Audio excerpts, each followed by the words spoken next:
Thank you all first and foremost for coming. Today I'm going to be very, very brief.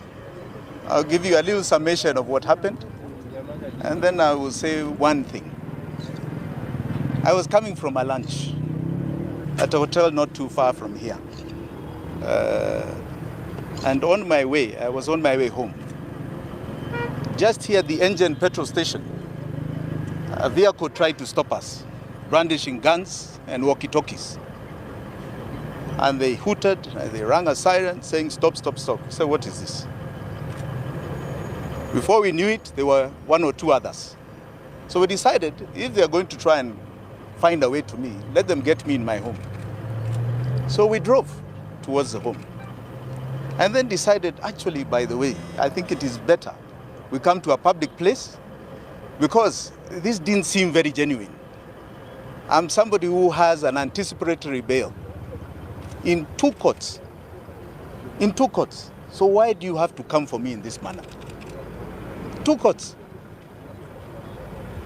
So we drove up to here and they managed to block the traffic, and they came brandishing guns, banging the doors of the car and the windows, insisting that we open.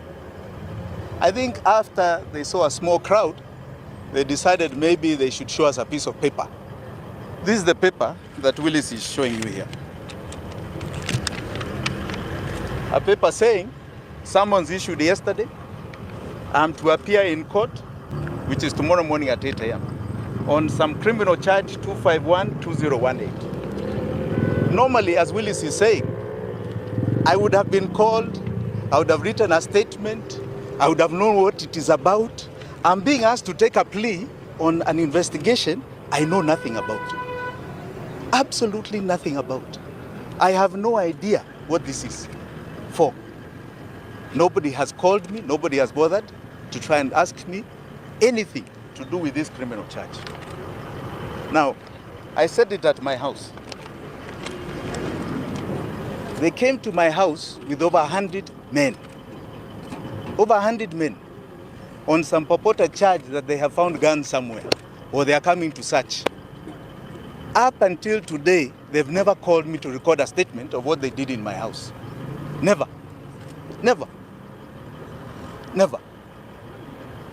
They have never offered any evidence in court where we are in court for anticipatory bail of any kind that there is any investigation on me. Now, today you chase me all over town to serve me a summons. The other day it's my passport. The time before that, it is something about gun revocation. As I said in my house, this is also becoming comical. Another day it's an obituary. It's a persecution. It's a persecution. And really, I would like to address my old friend, although I don't think we're friends anymore. He was my friend until he burst the door of my house. So I say I want to address my old friend, and you know who I'm talking about. Please, you are not going to become legitimate by persecution of Kenyans. I'm just one case.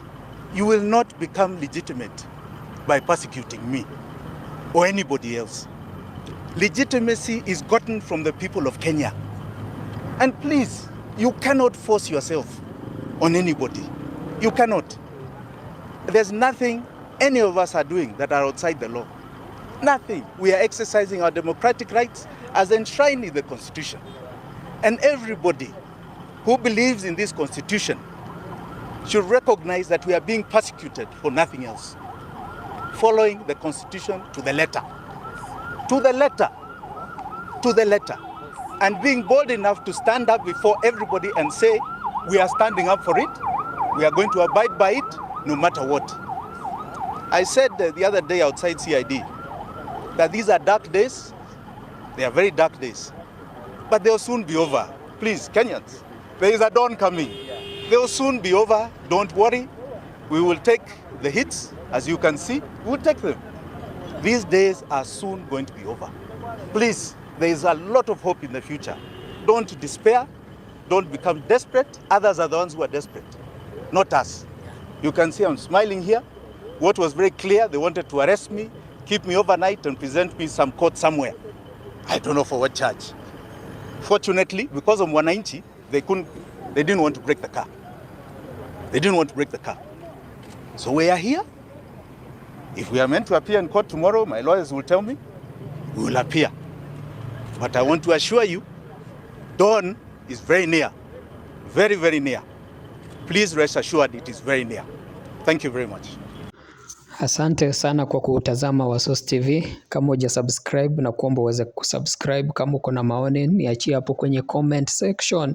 Nitakuwa nashukuru sana sana tena sana. So nakuomba uweze kusubscribe kwenye Wasource TV na nashukuru kwa wakati wako kwa kuchagua Wasource TV. Kama uko na maoni mara nyingine tena na kuomba uweze kuniachia hapo kwenye comment section. Kama hujasubscribe kwenye Wasource TV na kuomba uweze kusubscribe. Hadi wakati mwingine na kutakia mchana mwema. Asante sana.